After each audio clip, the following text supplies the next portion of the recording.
Hey, this is super important, so please listen up real fast. I just realized that I made a mistake on the Industrial Revolution, capitalism versus socialism virtual debate.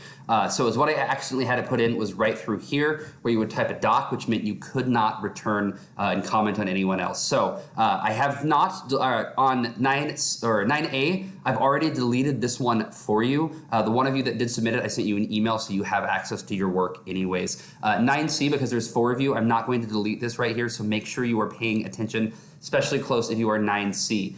When you go to do this assignment, if you've not already done it, you need to go over here to classwork. If you scroll down to Industrial Revolution, you will see 2 different things right here. You will see one that is going to look like this, meaning it is a doc. One that is going to look like this, that is a question. This one right here is where you need to do your work. Do it on this one, click submit, and you are good to go. If you have questions on this, if it's confusing to anyone, please let me know. Do not submit anything on here. If you submit anything on here, you will not be receiving points. So make sure you submit it under the one that says question with this question mark right here, not this one right here. Questions, get them to me immediately. We'll go from there. Good luck.